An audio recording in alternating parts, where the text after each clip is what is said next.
a way to select a representative that would participate. Each of the communities did so. In fact, on the website, you can find the methodology with which they chose their representative. So, for example, I represent ICC Basis in the process, and while ICC Basis does have constituents who are members of ICC Basis from all of the operational communities, I'm there actually on behalf of the general business community who would see ourselves as perhaps that group of companies would be the beneficiaries of the use of the internet rather than the operational providers of the internet. And so then each of the communities has been participating through the members on the committee. The committee has already met once in London. We will be meeting tomorrow again. We have had intersessional phone calls to help move the work forward. We have appointed officers to the committee, and we have a charter and other documents which other colleagues may describe further in on the process. But I think we have developed the foundation and the framework of our operations, and the next steps will be going out to the operational communities and others related to the proposals themselves. Thank you. Narelle, would you like to add some comments to the process? I think Joseph has actually stolen most of what I was about to say. So he's made my job probably easier, but probably harder. So I wanted to, I suppose, reiterate some of that we really have been in an establishment phase so far. We've simply been organising ourselves. There is no handbook for how to be how to do this particular job, how to run the most effective and well-organised, efficient, multi-stakeholder process. So we are coming together, and I'd have to say that I have a deep regard for all of the members of the ICG so far. The intelligence and expertise that has been exhibited along the way has been outstanding. So we have thus far really been working a lot on the procedural type things, getting our self-organisation going, determining whether or not we're going to go out for an independent secretariat or not, or to simply use the... we have put out the charter. The charter is agreed. It has... it went out for community comment, and we got a lot of comments from a range of people. And we've now issued what I understood to be a draft of the RFP, and we are hoping that we will get comments from the various communities as to how the request for proposal should look. So we're asking for comments on the RFP before we issue the RFP in itself. So I certainly look forward to getting some more feedback on that. At this stage, it really is going to be for us to work a lot of these things through on Saturday, and also on our mailing list to take things through to the next part. Thank you. I'd like to check whether there's any burning question from the floor so that we can get you involved much earlier. Remember, this is 2 sessions, so in a few more minutes, this particular part will be terminated. So if there are some questions, I'd like to get them from the floor now. Sure. Go ahead. Yeah, it was just by way of clarification. It was thought that it was important to have the RFP document out there, even though it may still be subject to change, but a number of the substantive elements were established in that document, and we think it's important for the operational communities to be able to start organizing around those substantive elements as soon as possible. So we wanted to get that document into circulation as quickly as possible, even though it may be subject to further refinement. Thanks for the information. Still looking for questions. While we're waiting, let me throw a different question. How do you anticipate that the various parties involved in the IANA functions will be affected by the proposals that you may be expecting? And I'd like to send this to others who have not yet said anything on the panel. So, Manal, how would you respond to that?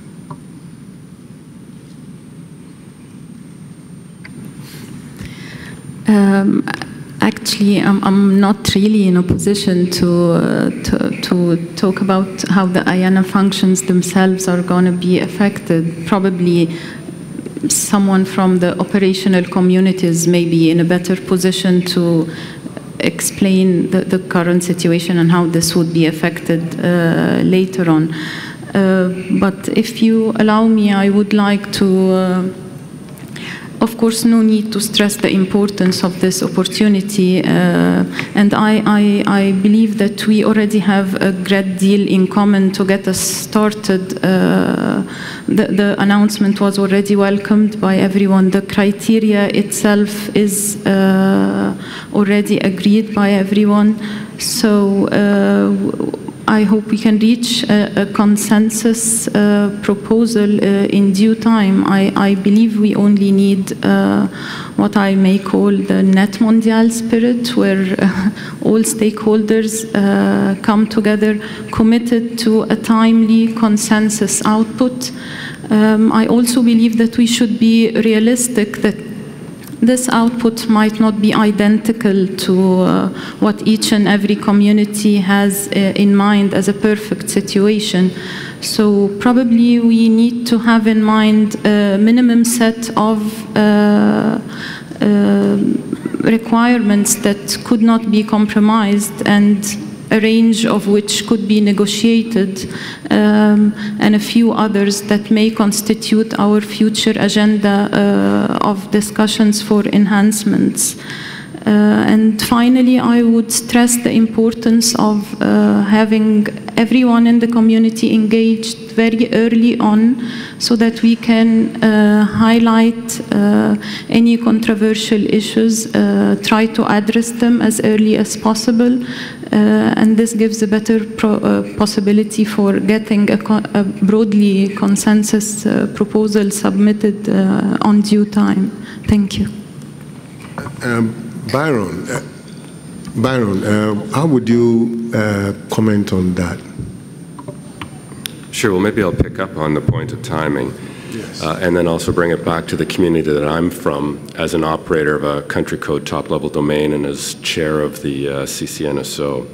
And I'd just like to surface a couple of issues. And one is the tension between timing and the multi-stakeholder process itself. To put it in stark relief, we have an end date goal of September 2015.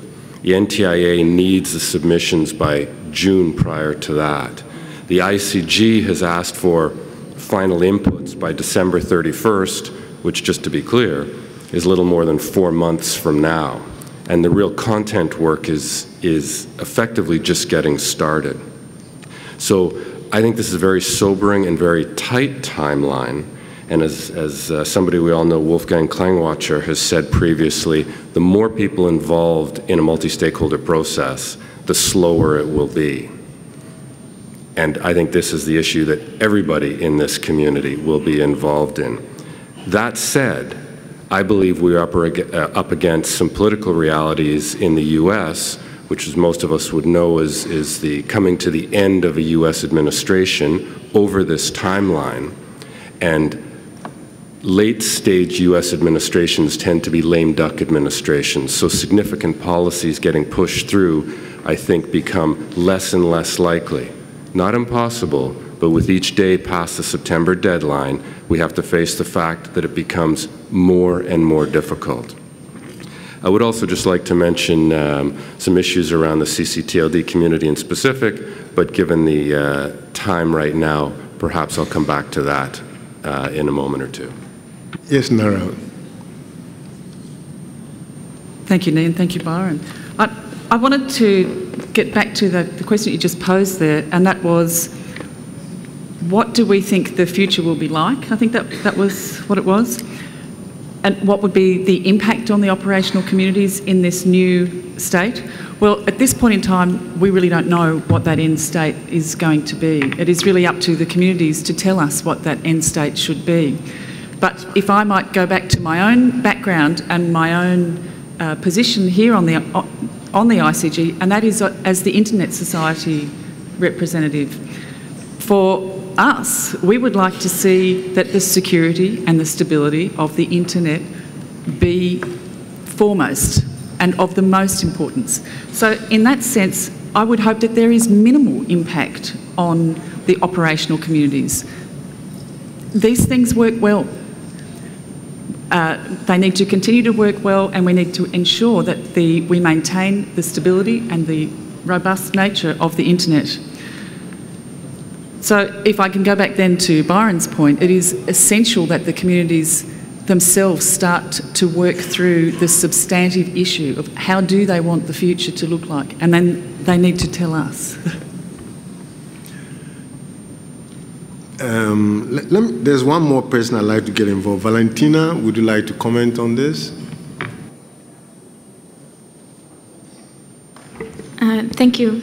My name is Valentina Pavel. I would like to introduce myself because to myself and to many of the people here, it's a surprise that I'm on this panel. And I'm here because I'm one of the fellows of the European School on Internet Governance. I was a fellow there, and we got to do a really nice exercise about the IANA transition. My background, I have a legal background, and I'm involved with the Association for Technology and Internet in Bucharest, Romania. It's a civil, we're an NGO focused on civil digital rights. And my comment would be, after the experience in Meissen in Germany, is that we cannot have a proper outcome for this transition if we don't look at the broader picture. And when I mention the broader picture, I mean not just looking at operations and technical functions. I mean the broader internet governance ecosystem, and even far beyond ICANN and its accountability. And this holistic approach, in my view, allows us to pose crucial questions such as, have public interests clearly been identified? Are they clearly stated? Do we have metrics about who the stakeholders are and how they are impacted? Are the terms of service in line with international human rights norms, fundamental freedoms, and democratic values? So these are the questions which are, in my view, are crucial for the IANA transition as well. And I would strongly encourage everyone not to look at only operational and implementation processes, but also at a broader picture in order to assure a great outcome for all of us. Thanks. Having gone to law school, I feel the need to use a disclaimer. The various members of the transition coordinating group speak on behalf of their own groups. They don't speak on behalf of the group as a whole. I would say we strongly echo the comments that had been made related to the ISOC priorities.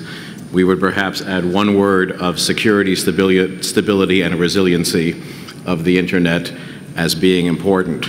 I completely understand that the issues of the much broader nature are important issues, but I'm not sure we need to answer those issues in the context of the transition.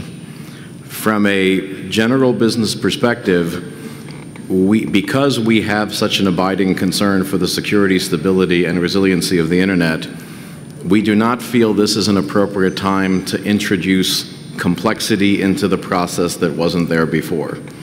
As was said, these organizations have an operational function. Those functions work well. If we think that there may be improvements we would like to make to the system, perhaps those are best considered post-transition, not during transition. There might be a different line of questioning related to the ecosystem that the accountability discussion, which will happen later on, works in, and obviously we are not divorced from that discussion. We are related to that discussion. In fact, in our charter, we specifically talk about the need to liaise between the IANA transition function and the ICANN accountability function. We couldn't specify how that liaising would happen because we started first, so it's difficult to liaise with what you don't know yet. But I do want to stress that I have sympathy for the desire to address those questions, but there is a time frame and a reality that we are facing that may not make that conversation able to be done in the short term. Let me check again if there are some questions, burning questions. I mean, I really think we want to involve the community, so someone has to ask a question. Otherwise, I'll go out there myself and ask.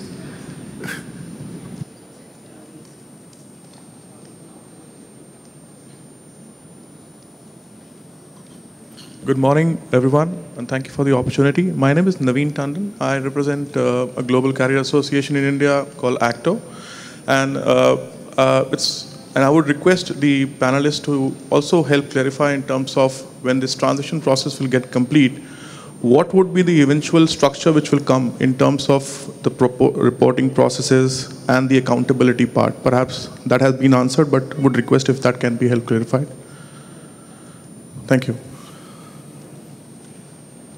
I'm not sure, no, not so fast. I'm not sure we got the elements of it. We lost parts of it, so if you can go back, just so that we keep some excitement as well. Sure, thank you so much.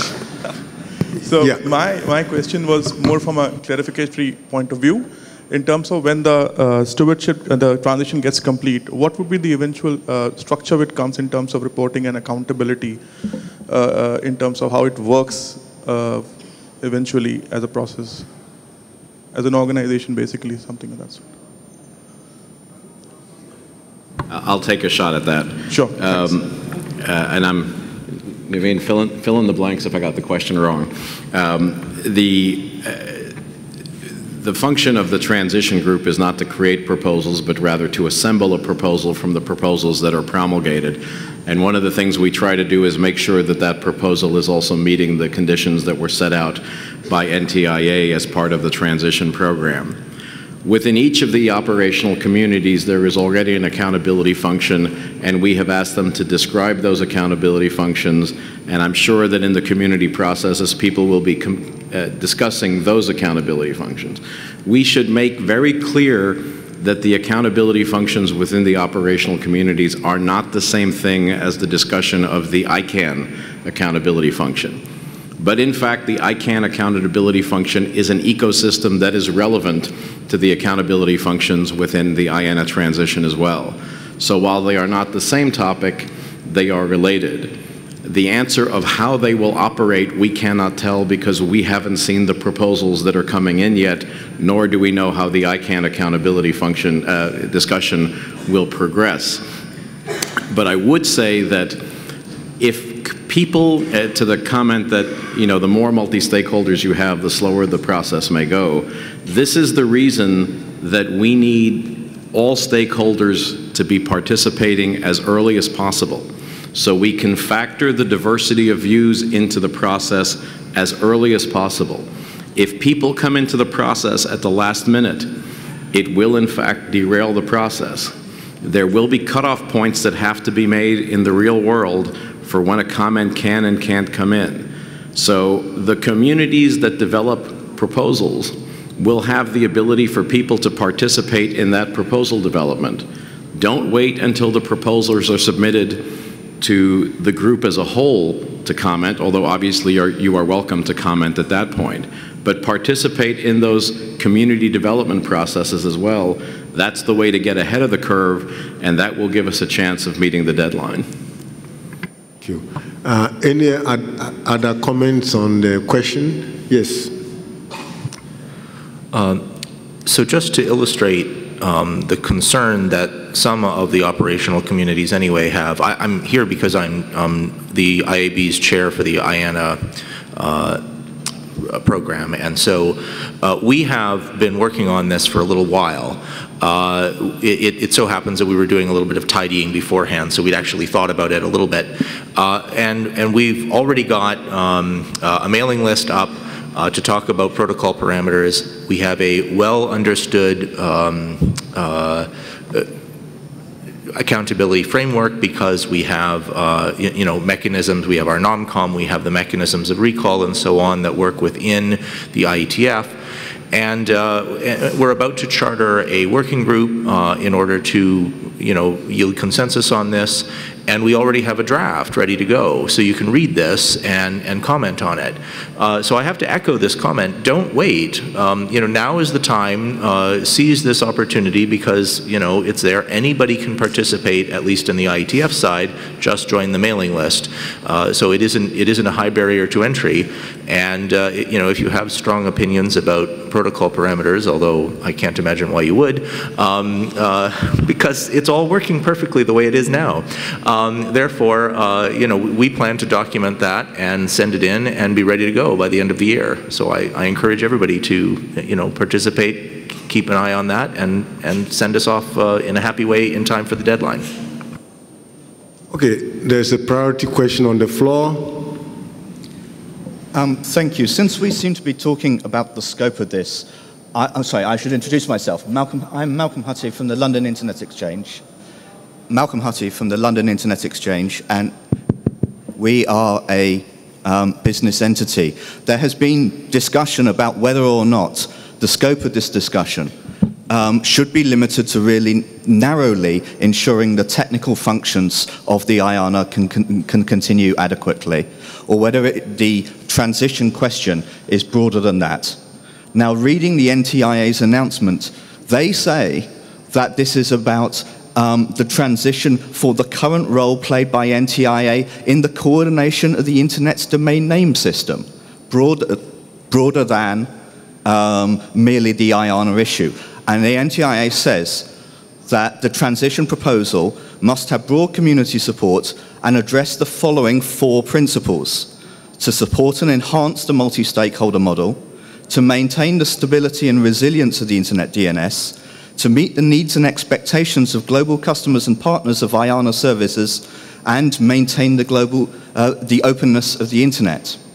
Now, my reading of this is that the transition proposal must do those things which are necessary to replace the influence that the United States has had through its special position of stewardship, in particular its ability to place the IANA contract. So I would personally not agree with those that say that this needs to be an extremely narrow discussion. Admittedly, there are aspects of accountability that ICANN should deal with in an internal fashion on an ongoing basis and at a later date. But we have a key moment now to establish the things that we need to put in place to ensure that that can happen, addressing these 4 principles. NTI has said that the transition proposal must address these principles. So if we fail to do so, we have failed to meet their expectations. Thank you. Any comments from the panel? Oh, remote moderator. Okay. Just hold on. There's a comment from the remote moderator, so let's take that as well. Then you can react to it. The question asks the panel to comment on how all stakeholders are being brought on the table on equal footing in this process for consultation and inputs, and the role they will be allowed to play in this decision-making process. So repeat. In relation to the IANA transition, the remote participant has requested the panel to comment on the question of how all stakeholders are being brought on the table on equal footing in this process for consultation and inputs, and the role they will be allowed to play in this decision-making process. Okay, thank you. Yeah, we have 2 questions. We'll come to you, sir. But can I take some reaction? Yes. The panel, the coordination group, has been pretty clear that they want to assemble something from the various communities that are related to this. And they've been, and that's part of their charter. And therefore, the way that you participate has to do with how you participate in those individual communities. Each of the various kinds of communities, the names community, the internet numbers community, and the protocol parameters community, have multi-stakeholder processes. They're already developed, they're already working. And so the way you get your your views heard in those various communities is to participate there. If you have strong feelings about, in my case, internet protocol parameters, then come and join the IETF mailing list. And there are parallel processes in the various RIRs and within ICANN that are ongoing. That's the way to participate.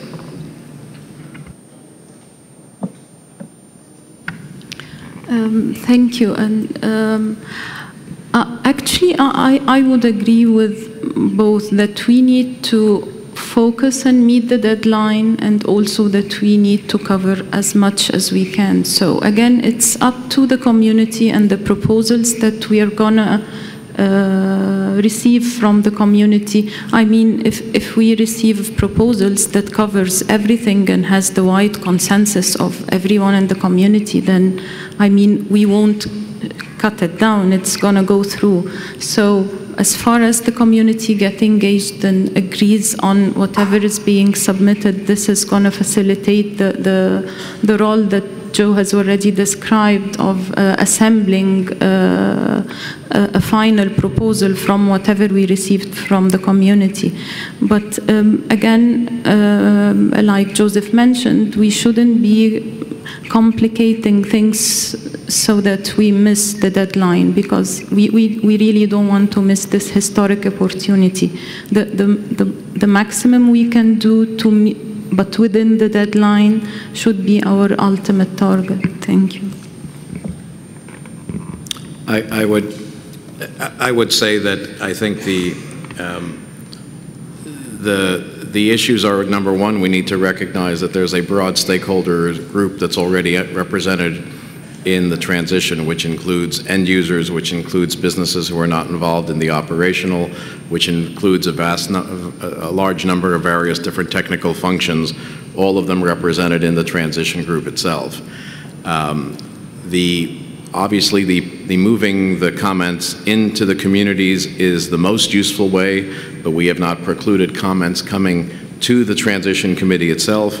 When the proposal is being assembled, there will be the opportunity to comment directly to the transition group, so that if the work of the operational communities is too technical for the participation, there's an opportunity to deal with the proposals when they are done and being assembled. So there are many opportunities for input into the process from a broad range of stakeholders, either directly through their representatives on the committee or just directly to the committee as well. We have two questions from the floor. Thank you, colleagues. Good morning to all of you. My name is Araste. I'm speaking on personal capacity. With respect to the comments made, a question raised, I think the issue is quite clear. We are talking of IANA function, stewardship, transition from United States government or NTIA to global multi-stakeholder community. That's all. We are not expanding that to the internet governance and issues like that. Otherwise, the matter will be totally complicated and we never achieved anything at all. So I fully agree with Joseph and with Mana that we should retain whatever we have been given to do, have been given to discuss. No doubt governance is a very important issue, but expansion of that means that we never meet the deadline at all. This is one question and comment. Second, accountability. In the IANA function transitions stewardship, there are some degree of accountability, but it has nothing to do with the ICANN accountability. Entire two different things, and we have to distinguish that and not mix them up. Now, I come to the question now. As a participant of this meeting, I have a question. Currently, how the accountability of IANA functions is ensured or achieved in NTIA? How it is done, and then what we expect that when it is sent to the multi-stakeholder, how that accountability in that function will be achieved. So first I want to know what is the existing situation. Once I have the answer, then we set it how we should take it forward. So I hope that I would have some answer to that questions because it is very important. I think perhaps now the United States government or NTIA is accountable to itself. Thank you. Well, I think NTIA will answer that. Please, next question.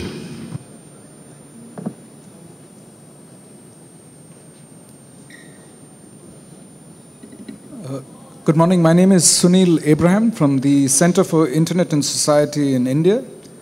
The question to those of the panelists with technical expertise is if they could sketch out certain scenarios where the end state to the transition undermines the security, stability, and resilience of the Internet in a little more detail. Thank you.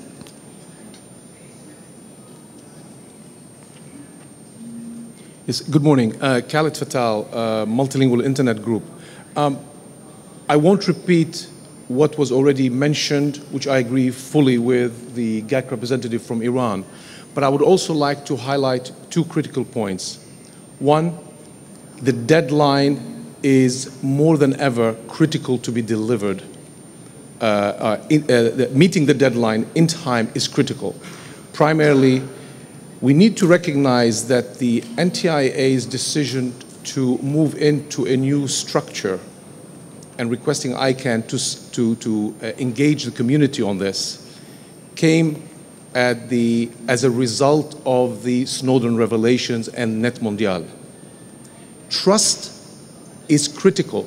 Whether the proposals receive factors that will rebuild trust in the multi-stakeholder model or not, I think it's critical for those who are engaging in what processes are created to think, how do we revive or renew trust in the multi-stakeholder model so that the buy-in does not come in from those who sent in the proposals from the multi-stakeholder community, my dear ladies and gentlemen, but the buy-in comes from those who are outside it.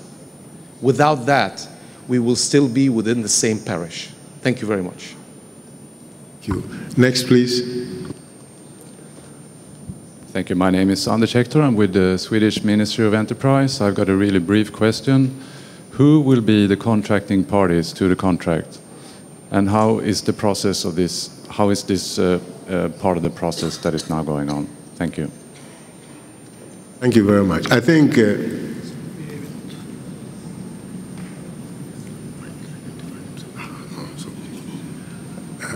I think we are about the end of this part of the session, and I can see from the questions are becoming more on accountability anyway. So I'm going to wind down this part of the session and ask for last comments from my colleagues here. Anyone who wants to make a comment? Yes, Manal. I just wanted to highlight, at least for our remote question, that we are going to publish a URL that includes all the community venues where interested parties could participate and through the community processes, and this includes all the community processes that are taking place. This is going to be referenced, I think, in the RFP and also probably within the announcement. I'm not sure whether this has taken place yet, but community should stay tuned and have and start participating through the ongoing community processes. And I cannot agree more with what Khaled said regarding meeting the deadline and working to make sure we prove that the multi-stakeholder model works and delivers in this opportunity. Thank you. Yes, Joseph. Thanks. I think a couple of the last questions are actually the purpose of why we're together and meeting, is the process is meant to help answer those questions. So we would be incapable of answering them because the process will be generating the answers to them. To Sunil, the one thing I would say is one of the things which the business community and a number of other communities has asked for is that as the proposals come, they should be tested and validated to the extent possible against exactly those kinds of scenarios, so that we make sure that we are not creating these opportunities to negatively impact the security, stability, and resiliency of the internet. And then just one last desperate plea for participate as soon as possible. And to those who feel that they are not part of the community, now is the time to become part of the community, and if there's a way we can facilitate that, we're happy to hear comments on how to do that. Can I have a quick comment, and getting back to one of the questions around scope, because that's certainly been one of the fundamental issues that's rolled around this whole week. And I made the earlier comments about timing. I believe scope has to be narrowly defined, or at least crisply defined. That said, even within scope, there are a range of issues as you unpack them that may take more consideration. And just as by way of example, in our community, in the country code operators community, accountability for IANA, not the broad accountability, but IANA accountability. For us as CC operators, we are somewhat different from the Gs in that we're not contractually bound with ICANN for the most part. We have very different governance environments. Some may actually be from government. Some are private corporations, a range in between. So issues around the delegation of the TLD, redelegation, revocation, those need to be very well understood. They need to be predictable. And the IANA function, the process around it, needs to be accountable for implementing whatever may happen around those subjects in a predictable way, a way that is consistent with policy and that is understood well in advance. So while I believe the scope should be narrow, it is going to start to include some thorny issues in and around IANA transition process, because those are truly existential issues for country code operators. Very last comment from Valentina. Thank you. I'll be short. I would just like to echo the fact that good processes and procedures do not guarantee good outcomes. So even if we have a perfect transition plan and perfect accountability for implementation and operational, for technical functions, if we have bad policy, this does not lead us anywhere. So I would feel more comfortable if this this transition would look at the overall picture and have this all-inclusive approach, looking at all the different elements, because at the end it will impact us, the end users, the individuals, and if policy decisions do not take this into account, then I'm not so sure about the value of this transition. Thank you very much. Okay, I'm going to get out of here, but my first point of view is that we have to participate, and the sooner we do, the better, and the channels for participating are clear, so we should get involved. The second observation is that let's not make it more complicated than it is, and let's do our best to solve the problem as has been stated. So with that, I thank you very much for this first half session, and Matthew will take over from here. Thank you, Nii. Matthew Shears with the Center for Democracy and Technology. So I realize that we have somebody standing here patiently waiting, so let me just give 1 minute introduction, then we can take your question, and then we'll go and let these panelists over here who've been very patiently waiting have a moment, and then we'll open it up again. I think the fascinating thing about this discussion is it reflects marvelously the layout of this table. So on the one hand over here we have the IANA transition, the clerical, the operational aspect, and over here we have the accountability. And yet when we hear the discussion, discussion just now, it inevitably falls into the accountability discussion. And I think that reflects one of the dimensions that's so complex about this and so difficult to grapple with, is that it's very hard to extract and separate accountability issues from the IANA transition. So just with that, and then if you want to go, and then we can keep your question in mind, and I'll just come to the panel, if that's all right. So, I'm sorry, my question, my comment actually relates to the last discussion, if I may. Yeah. Thanks, Matt. So, Yeah, hi, Keith Drazik. I work for VeriSign. I'm part of the ICG on behalf of the GTLD registries. I just wanted to comment on the term that's been used, deadline. There have been several folks who have said there is a deadline. There's a deadline that we all must meet. And frankly, it's not a deadline. NTIA has said that it is a target date and that there's the opportunity to extend the current IANA functions contract if the community is not able to come together around a consensus recommendation. So I'm going to echo the things that Joe and Byron and others have said to say it's time for the community to get involved. It's time for us to get to work and to work towards the target date. In other words, we need to make sure as a community that we're delivering on the expectations and the call from NTIA to come up with a consensus recommendation for the IANA functions and frankly on the interdependent, inextricably intertwined, interrelated ICANN accountability piece. Because if we don't, there is the possibility that the functions will be, the contract will be extended. So it's time for us as a community to come together and to make sure that we're working together to make sure that the recommendation is delivered in a timely manner. So I guess the call again, everybody get involved now, get involved in the community efforts to make sure that the recommendation is delivered on time. Thanks. Thank you very much. Okay, let me quickly introduce the other side of the table. We have Avri Doria, Internet researchers with ICANN, IETF, and Internet Society. We have Ambassador Benedicto Filho from the government of Brazil. We have Tuwela Nurenda Jer from the NEPAD program in Africa. We have Teresa Swinehart from ICANN, and we have Paul Wilson from APNIC. And what I'd like to do is ask you very briefly to deal with the issue of what do we need to do, what do we need to see in place to ensure the accountability of ICANN going forward once the United States government steps back.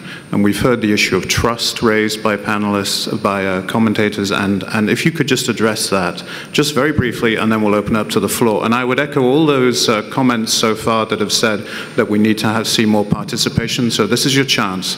Please write down those questions, come to the mic, and let's have an interactive discussion. Thank you. Okay, Avri, if you could lead off. Thank you. There's a concern that when the NTIA is no longer an authority that can reassign the contract, some future ICANN board may go rogue. Some point to the AOC and its ATRT, the affirmation of commitments, as a solution, but the affirmation of commitments can be canceled by either party upon notice. It's been suggested that it can be added to the bylaws. But even if it is added to the bylaws, that hypothetical rogue board can remove it. And so it remains a concern. So there needs to be some other form of redress. Among the basics in democracy, when we talk about democracy, and if nothing else, multi-stakeholder, bottom-up approaches need to be democratic, is we pick our leaders, we recall our leaders, and we pick our own methods of governance. So, recalling the leaders, though, is much too big a hammer to use. It smashes the viability of the organization and for some period of time leaves it sort of dysfunctional. So it's a good solution, but it's not enough of a solution because it's one we don't want to use. Another form of binding redress is necessary, and I believe it is possible. People have rightly argued that the appeals board, which I had been championing for a bit of time, sort of puts us in could result in an infinite regression of accountability challenges. Who's accountable? Who is the appeals board accountable to, etc. I would like to suggest perhaps that we could establish a form of arbitration between ICANN and the ICANN organization and any appellant. That would bring up the issue of, well, how do you prevent spurious? And that I would think that we can use the ombudsman function to basically first try to mediate, to verify the validity of any claim, but then basically to be the one that would set up. There are many issues that would need to be talked about, such as how the arbitrators are picked and how the mechanism works, but I think this is a mechanism that can and should be explored by those that are responsible for finding a solution. Thanks. Thank you, Avri. Ambassador? Thank you. I'd like to, in regard to this issue, refer to Net Mundial, which has been extensively mentioned in the course of this meeting as a meeting that has set some standards, some understanding that you need to operationalize Net Mundial. And my point is that there are some very concrete recommendations contained in the Net Mundial statement which should be taken into account. So if I can refer to part 2 of the Net Mundial statement, issues dealing with institutional improvements.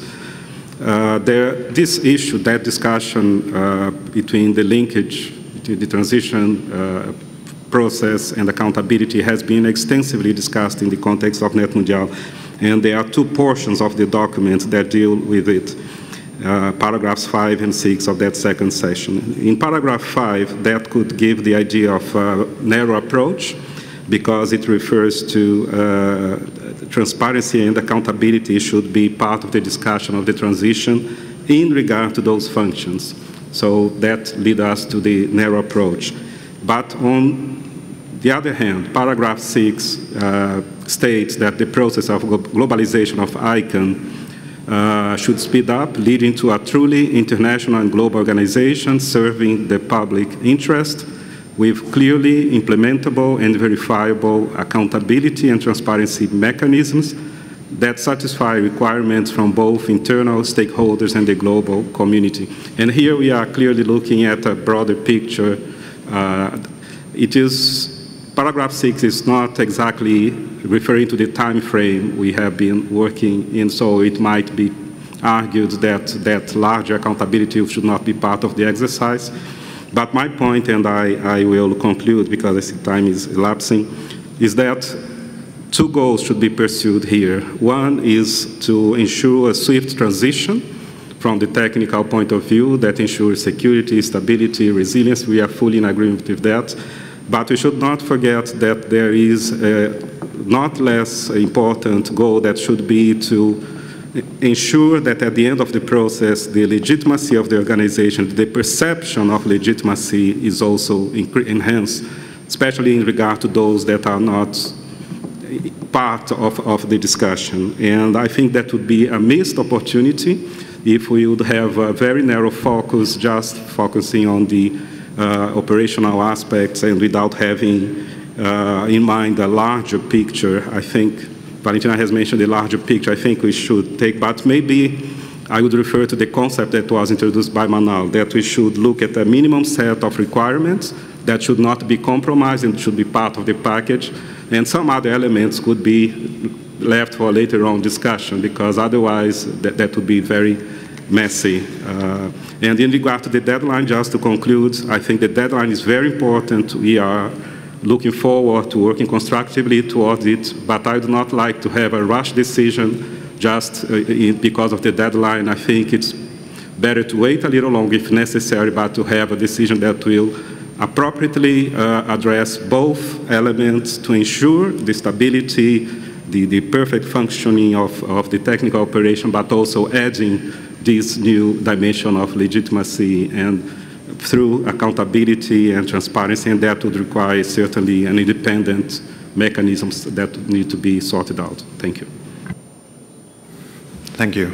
Tuwela, if you would. Thank you very much.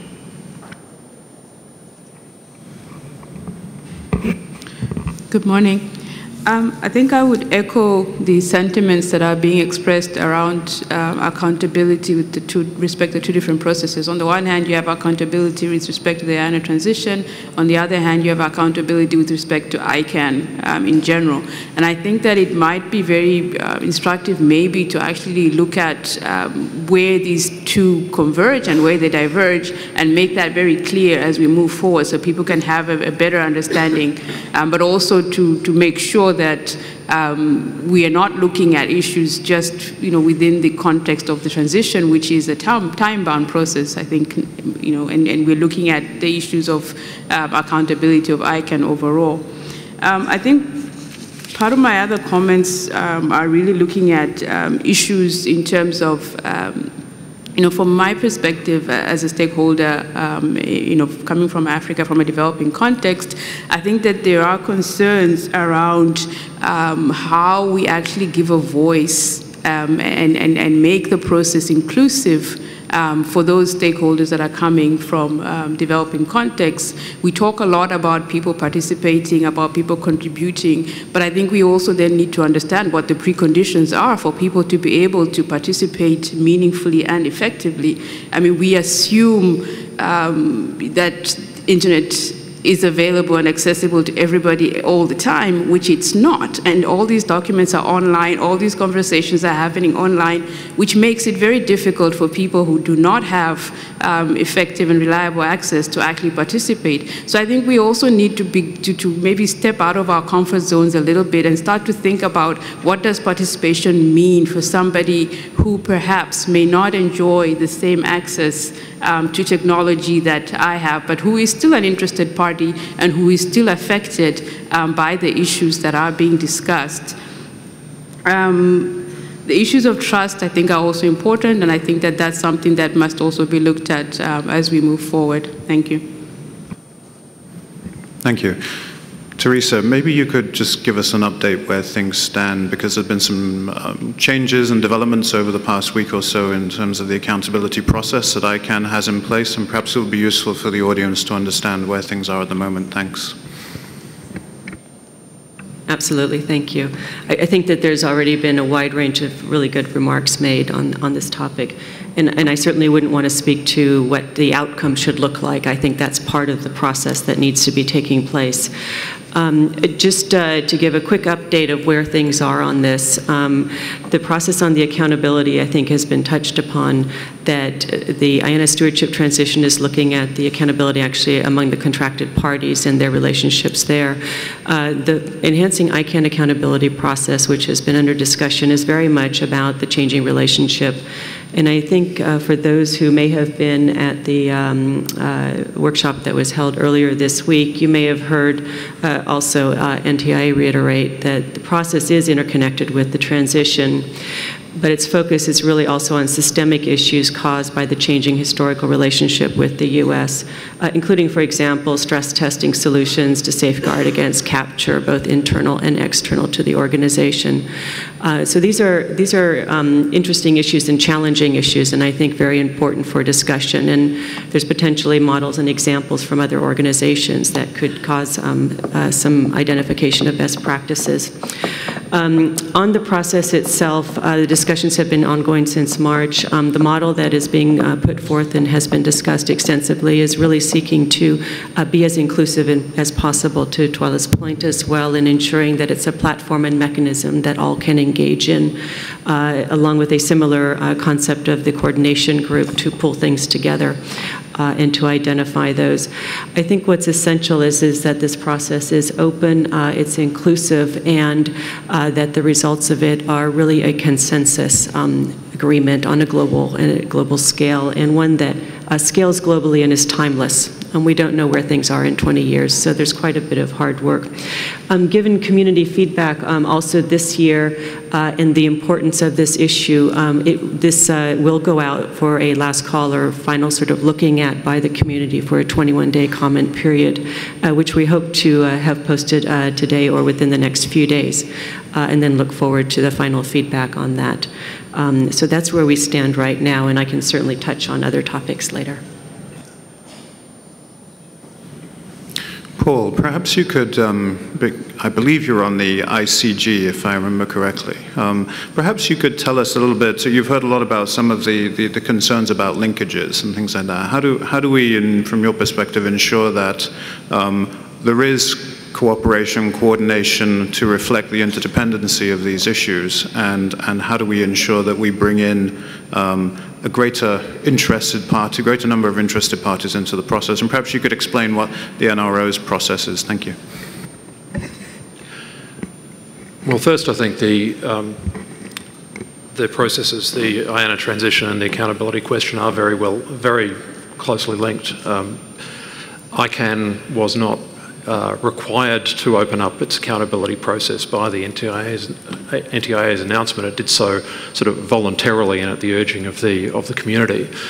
And I think that's very good. The NRO, the RIRs, by the way, have followed suit. You know, we regard ourselves as being absolutely part of the system and part of the new arrangements. So what goes for ICANN in terms of increasing confidence and accountability goes for us just as much as a party to the arrangements existing and/or new arrangements that are involved with the transition. Personally, I've found the accountability question to be really nebulous and difficult to get a handle on, particularly the sort of turtles on the backs of turtles kind of sense of accountability, who keeps the accountability structures accountable and so on. So I like to look at things from a practical perspective, and I think accountability is defined by a situation where one party has accountability to another party for something specific according to an agreement. Those parties in an agreement, of course, they are defined, and the thing that is the subject of the accountability is defined, and then the critical parts which really define accountability are things like reporting, determining deviations from the agreement, and what are the dispute resolution provisions. So in our case, RIRs, in our relationship with ICANN, the accountability is for the provision of IP addressing related services in compliance with policies, which are defined, under the agreement or referred to under the agreement, and there should be redress mechanisms, binding mechanisms for when that fails. And so, since I think the IANA transition is all about what are the new arrangements, what are the arrangements which will be in place, whether they're new or not, but what are the arrangements which will be in place after the NTIA sort of withdraws from the current arrangements. Those agreements should be where I think accountability is very, very clear. So the other sort of principles the principles that lie behind this, there's a definition, but the principles are really all about transparency of reporting and the clarity and certainty of the arrangements and the commitments that are made. There's a concept of independence, the presence of third parties in critical determinations, the ones I've mentioned, the audit reviews and dispute resolutions, so forth. The third party that everyone's very much aware of at the moment, in some sense, in an accountability sense, is the NTIA. But the third parties that are really needed are the ones that are specific to individual arrangements, and there may be quite a lot of them for third parties involved in specific arrangements under the new arrangements made. Other principles are reliability. The agreements that are made do need to be binding, and I think the dispute resolution is a critical part of that. They also need, I think it's very important, this comes back to the sort of security and stability of the IANA function as well, that these accountability arrangements need to be responsive. They need to be operating in, I won't say real time, but as close as possible to real time as we can make it.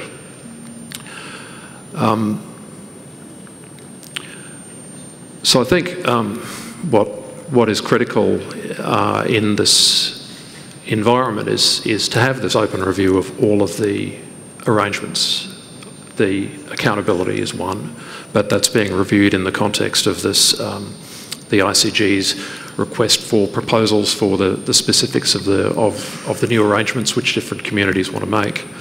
And I'd just say again that it is a sort of two-way street, that all parties to these arrangements need to be accountable. So specifically, the NRO has published a comparative review of the accountability mechanisms across all five RIRs, and you can find that on the NRO website, where you can find out board procedures, policy development, dispute resolution, and so forth comparatively. And I think what follows that is, that's a comparative review, but what follows that would be a review of where individual RIRs might fake measures, which could be documentation or more sort of substantial measures to converge and make sure that, you know, our transparency and accountability across the board is kind of transparent as well and as clear as it needs to be. That's I think an ongoing process. It's never perfect, but it's something that we have launched quite deliberately at this time, and it'll continue. Thanks. Thank you, Paul. Before we open this up to the floor and to the other panelists, by the way, I want to bring you in if you wish to. Were there any comments on anything that was said from the panelists on each other? Avery, you want to? Yes, please. Yeah, I just wanted to comment on one thing that Paul just mentioned very briefly, and that's when he said that the ICANN had no obligation. And of course that's right, obligation being a very strong word. Yet the ATRT2 recommendations that were made to the board and that the board accepted included the recommendation that indeed such a process be created. So it's not that just sort of out of the blue with the NTIA proposals coming up, there was an accountability mechanism that was opened up. That was a specific request, recommendation of the ATRT2 that indeed they do exactly what they're doing. So I just wanted to bring that into the discussion. Ambassador. Well, we would not like to be guided in this process by a purely corporate approach to accountability. I think ICANN has a unique situation in which it manages a resource that is of global interest and should be doing this in the public interest. So I think the requirements of accountability from ICANN are substantially different from a private company. So I think the logic of a private company does not apply here. I participated in the town hall meeting, and I was very glad to see that the concerns we have are shared by the community. And there is, I think, a clear message emanating that in spite of the respect we have for the work that has been done in order to ensure transparency and the mechanisms, those are insufficient to deal with the concerns.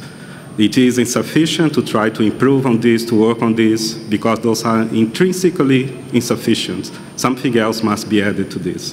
The limits, the scope, I think is something to be decided, but clearly that has to be inserted in the final proposal to be presented for transition. Otherwise, and again I repeat, there would be a missed opportunity, and the purpose of this whole exercise would be defeated, because in the end, the same situation in which ICANN is largely seen by those outside here, those that are not in the inner process, is largely seen as an illegitimate organization. So I think we have an opportunity to address this in a serious, in a collaborative way, in a multi-stakeholder format. We are comfortable in working that format.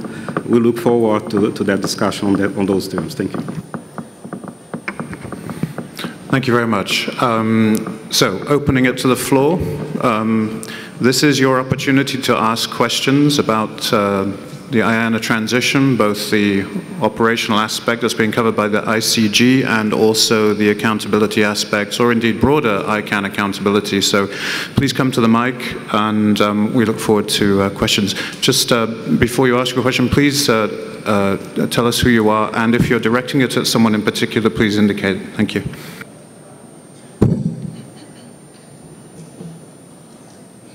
Thank you. My name is Igor Milashevsky. I'm from Russia. Let me speak Russian.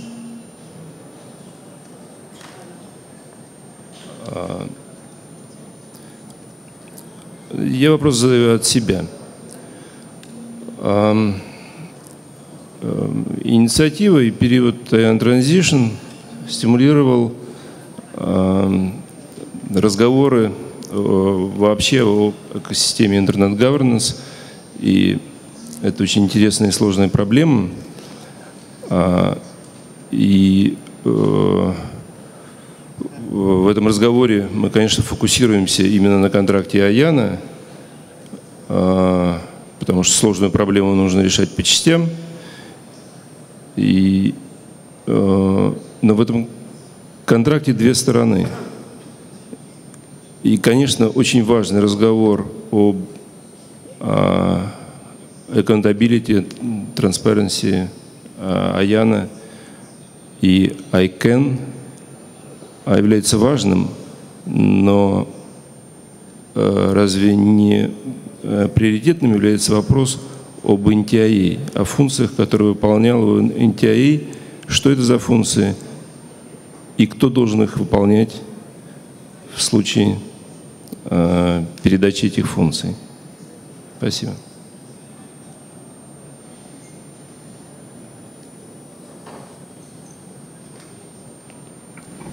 Thank you.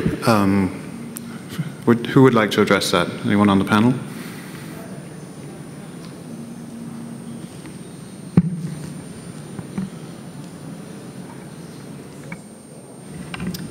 Sure, I can try. I think that's actually part of the discussion of these two processes in the context of the IANA transition, looking at how the stewardship role and the role of NTIA when it's being removed is going to be addressed in the context of the parties.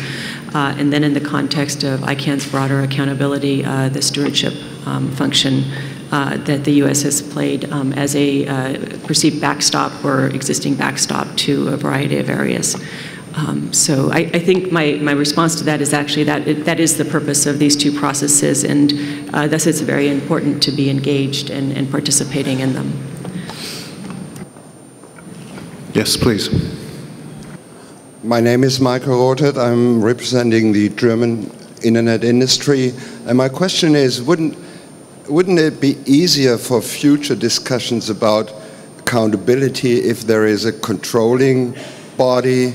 I mean, ICANN is a global organization, the internet is global, so shouldn't be there a global controlling body to make it easier discussing accountabilities in the future?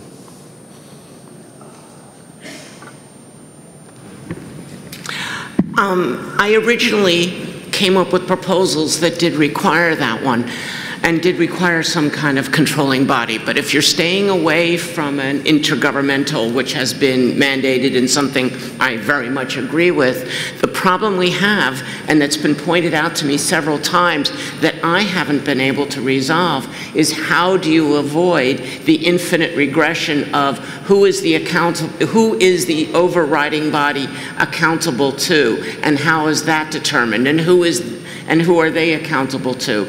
And I have not been able to come up with a solution to the regression of accountability.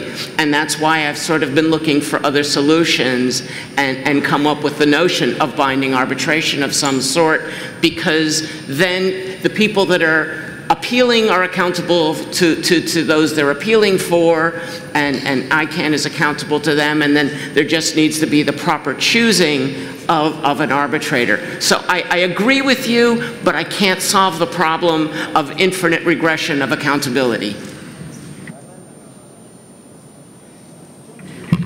Very shortly, I won't speak to what the final solution looks like. I did just want to touch, there's been some reference to some of the existing accountability mechanisms, specifically what's referred to as the accountability and transparency review process. And I think in looking at all of this and trying to ensure we're focused on the specific issues, just to highlight that on the 22nd, we will be putting out how the implementation is progressing of the last round of the ATRT2 process, and this will provide some examples of the checks and balances and mechanisms that are being put into place specifically. Not that it's a solution for the topic we're addressing, but it may provide some additional things to look at on how things are being measured and implemented from an example standpoint. Thank you. Malcolm. Thank you. Malcolm Hutty from the London Internet Exchange again. I would like to identify one area which I believe is the most fundamental and the most urgent area of accountability to be addressed. That is the question of the scope and purpose of ICANN and its core values. The fundamental mission of ICANN and its core values are set out in the first two articles of its bylaws. If the bylaws may be changed by the board. If the board were to choose to change these two aspects of the bylaws, to whom would it be answerable? In practice, in a very real sense right now, the board would be answerable to the NTIA, because the NTIA decides to place the IANA contract, And it is only through the IANA contract that, at least in respect of the DNS GTLDs, ICANN policy can be given effect. So unless the NTIA can be at least content, can be at least broadly satisfied with the changes to those purposes, no ICANN board could conceivably make such changes in defiance of that will, knowing that it was ultimately in peril of being found an unsuitable organisation to carry out those functions. The mere presence of the NTIA in placing that contract and having that control is a key form of accountability that restrains the decisions that the board might otherwise be minded to make and sets the parameters within which such decisions are made. So it's not necessary to say for the NTIA to actively intervene, for it to have exercised a key form of accountability in this crucial area. When the NTIA steps back from this, who then is to hold the board accountable for those key questions? I would like to suggest that it is fundamentally urgent that we have good answers to that. Avri has just mentioned a key problem. How do you avoid the problem of infinite regression? The traditional approach to these sorts of things is to attempt checks and balances where different entities are responsible for different purposes. Here we have three things. The board is responsible for interpreting the bylaws and for changing the bylaws and really for deciding whether the bylaws have been broken. These are three separate areas that could indeed be split. And if they were, then you might find a route to solving that problem of infinite regression. I hope the community will give some thought to that in the intervening period. Thank you. Thank you, Malcolm. I'm conscious that we're absolutely running out of time. So I see we have, do we have a remote? Do we have a question from remote? No? We have 2 more questions, I believe. So can we take those questions? We'll do a quick roundup around the table. If any of the panelists want to make a last comment or address those questions, then we'll bring it to a close. Please go ahead. Thank you. Pierre Bonis from AFNIC, the registry for .fr. A quick question about the accountability process. Will it end at the same time as the IANA transition process will end? And to whom the accountability team will submit its result? Only to the board, or to the board and the USG, or only to the community? It's not very clear for me. Thank you. Could we take the last question? Thank you. And I apologize that we're not able to take more questions. Thanks for your understanding. Go ahead. Hello, Paul Levins, outer board member and former ICANN staff member. It would be easier, in my view, to capture the election of the Pope than it would be to capture the election of the ICANN board. The NomCom process is so convoluted, so driven by community, that it would test the patience of any politician, terrorist or spy. So this concept that somehow there will be one day a massively rogue board that will do terrible things to the internet, I think is a bit of a furphy. The second thing that I wanted to talk to is that I don't think there'll ever be an accountability nirvana for ICANN. ICANN has always evolved, and it must always continue to keep evolving.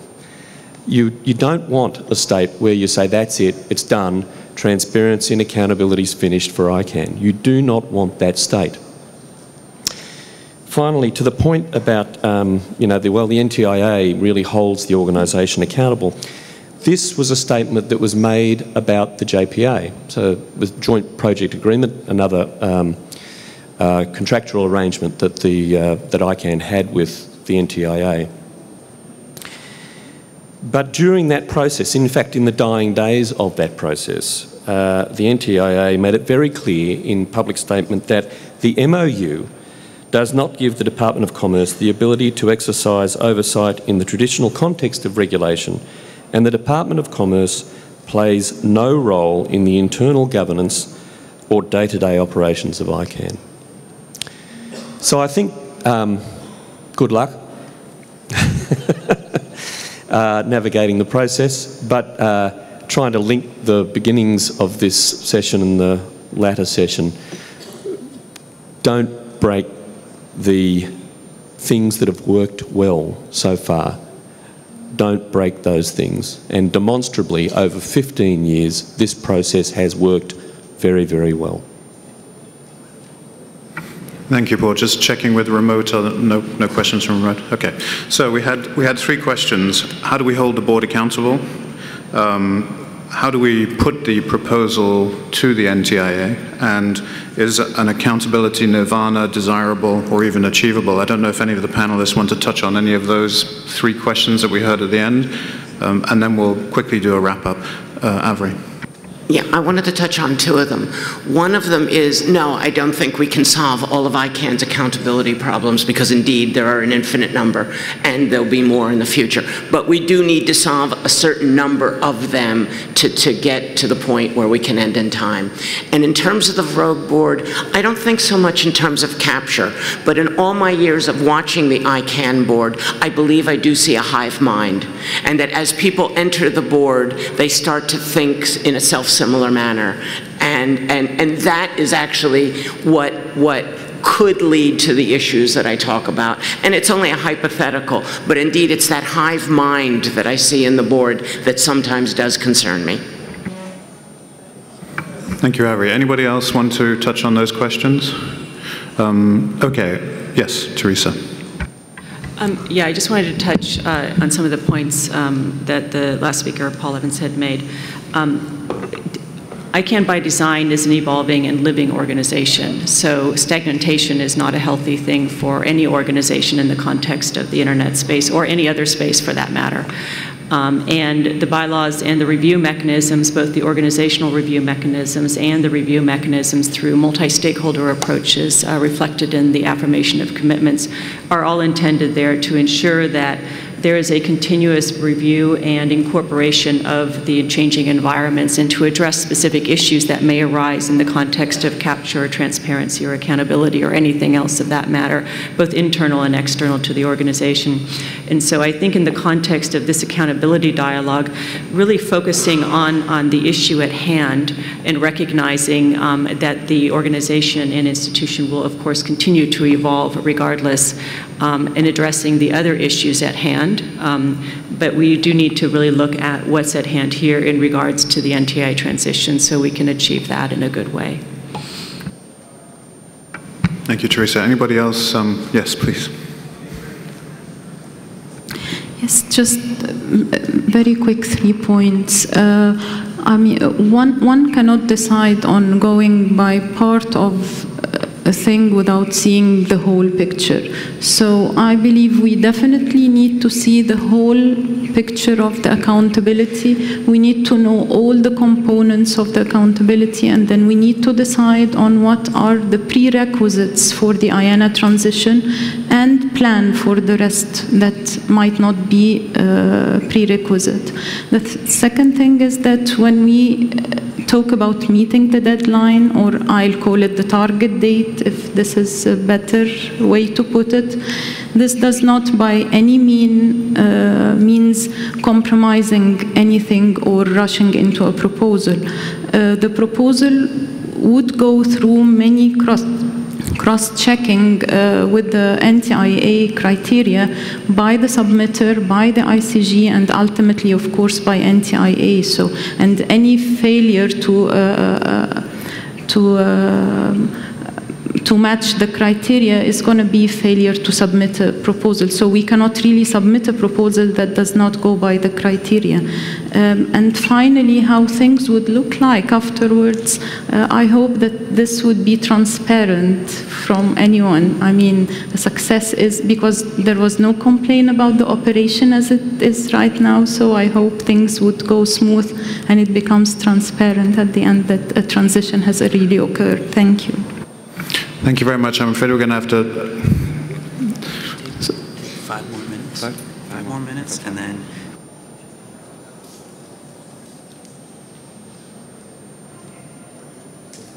Okay, we have a couple of minutes, Grace. Ambassador, please. I'll be very quick. Just to say that I appreciated very much the idea that was conveyed of separation of powers. I think that's an important notion, one that was also discussed in the context of Net Mundial, policy making, implementation, and also the assessment of accountability on those. We have to work hard, we have to work quickly. I'm confident and hopeful that the same energy that ICANN has been displaying in engaging in internet governance issues at large, beyond the scope of ICANN, recognizing the linkages of all those issues, will also be displayed in the context of the exercise at hand by recognizing that there are important elements. It may be formalistically outside the scope, but that should be included in order to enhance the legitimacy of the exercise. Thank you. Okay, any panelists would like to make a last comment? Otherwise, we'll wrap this up. Just give a moment to Paul, as long as it's brief. Thanks. Well, I hope so, yeah. In relation to the single point of accountability, I think we should remember the principle of subsidiarity in governance. It's a term that came up during WSIS, which refers to the location of solutions as close as possible to the problems and the communities that are affected by them. The IANA functions are divisible. They are largely entirely independent of one another, and they're an accident of history. And that bundling implies a sort of shared fate amongst all of the clients of those functions. And the NRO, for one, has been satisfied with that. We've been able to support it for reasons of convenience and so on. But I think that the numbers community does not want our dependency on IANA and its services to be thrown into chaos as a result of issues elsewhere. Trade disputes in the wine or cheese industries, for instance. I mean, the internet is much bigger than those things and much more important. So I think that is at the heart of the concern that I think we share about the stability, the certainty, and the security of IANA's functions and its future operations as well. Thanks. Thank you, Paul. Okay, I'm going to turn it over to the chair, and we'll conclude after his comments. Thank you.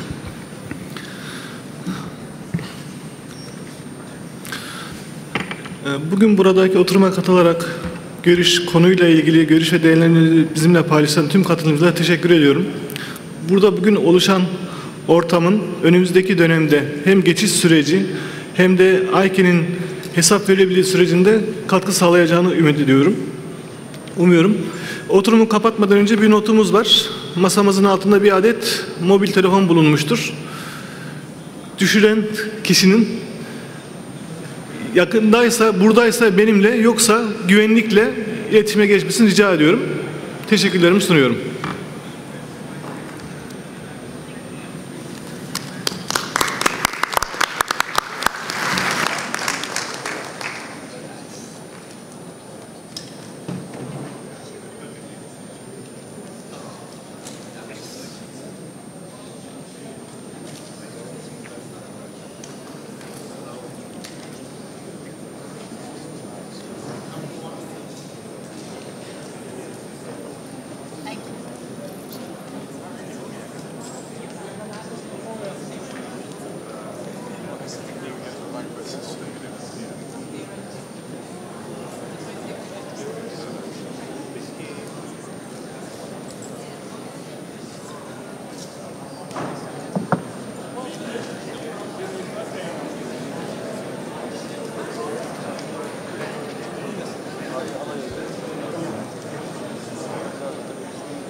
Eventualmente a gente poderia ligar para a assessoria, a gente podia aproveitar e encontrar o seu.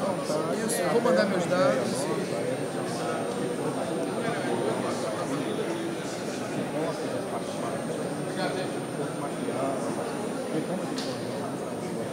Pois é, mas vira a tona.